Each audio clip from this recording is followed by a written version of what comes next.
What's up, everybody? Okay, so we're gonna start doing some coaching tips. The first one today is double unders. Okay, so a couple of things.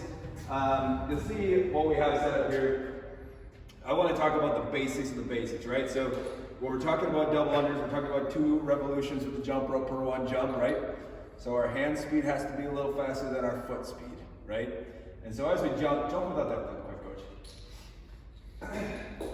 As we jump, things we want to watch for is that we're jumping vertically, okay? And then we're not doing what I call a dolphin, we're kicking forward, or this, where our feet are coming back, okay? We don't want either one of those 2 things to happen. Our mission here is to jump just vertical from our calves and find that rhythm, okay? So before you even touch a jump rope, if you're practicing these, coach, start jumping and then do our double tap.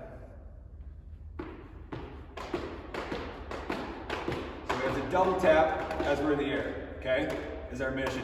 That'll simulate our boom, boom, boom, boom, boom, boom.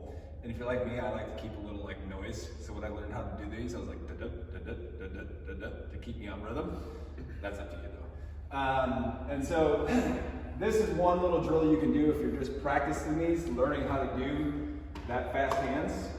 The next portion would be, okay, where are our hands going and what's this jump rope doing? Because what normally happens with a lot of people, when they first start jumping rope, they do this, right? And they're making a giant capital O. Our mission is to make an egg shape, or even like a diagonal line. So, coach, can we jump real quick? Let's pull you out of the box real quick. Are those gonna be joy? Yeah. Oh, come on. Great. Turn sideways towards me. Too far. Other way. Shake. Okay, so watch his hands. Okay, go for it. Notice that the snap at his wrist, and it's not at his elbow, so he's snapping his wrist, trying to get this thing to go. So if he had a whiteboard marker in his hand, and he was doing this, it would pretty much make a little egg shape on that whiteboard marker, okay? So one more time. And good, freeze. Other thing, don't even move your hand. Hold it like you normally hold.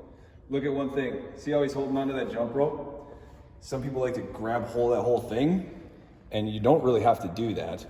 If you want more snap, you're just gonna use these 2 fingers. These other 2 here are just for good looks, okay? Because you have 4 of them.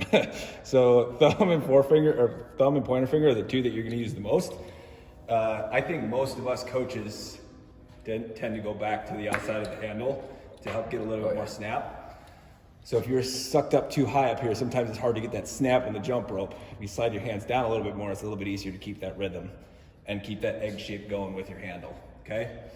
So, 2 little things there. The last thing we're gonna talk about is arm position, okay? So as you get tired, generally your arms start doing this, or if you're just learning, a lot of people feel more comfortable out here, and then they're super tight to the trap shoulder and biceps and everything's just, right? We want to stay as loose as we can, okay? Sure, your traps are going to be a little tight as you go through this. Your biceps are going to get fired up, your shoulders are going to get tired. Those things are going to happen, but we don't want them super tight, okay? So, to fix that problem, we're going to put coach in between these 2 boxes. Don't move Franny in a box. We put Franny in a box. There isn't any specific measurements for this as far as I'm concerned. I would just make them oversized to start with. So he has plenty of room to jump rope. Now he's gonna jump, okay? And we're gonna jump. Great, he's got that dialed in. Now, let's scoot a little bit closer.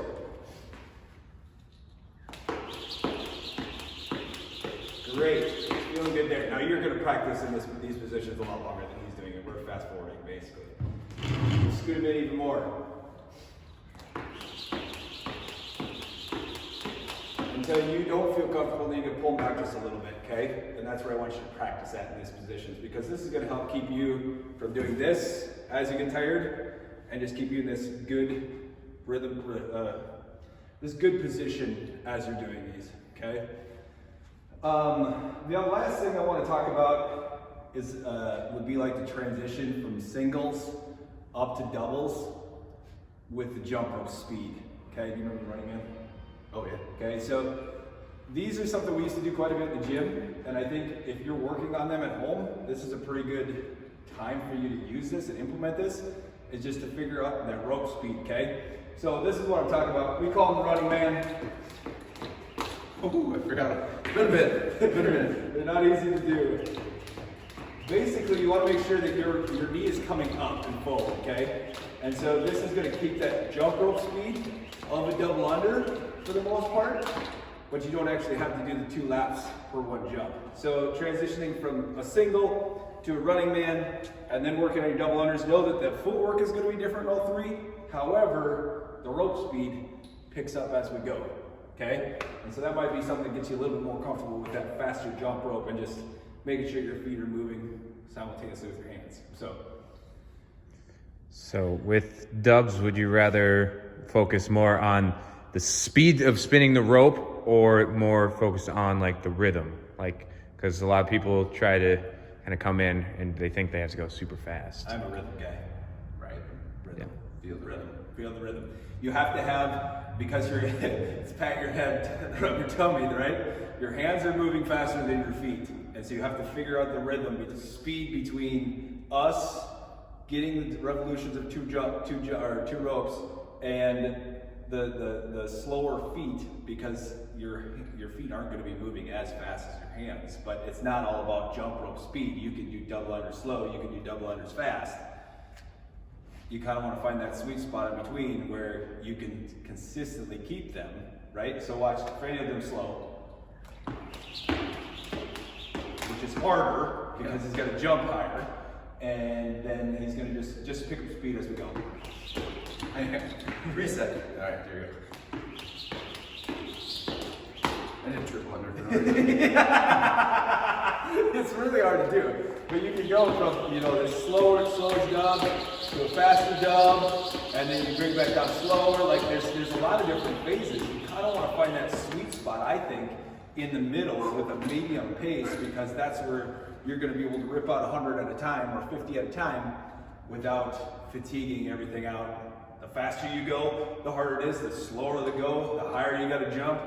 And so you don't want to have to be jumping to the ceiling every time for vertical max.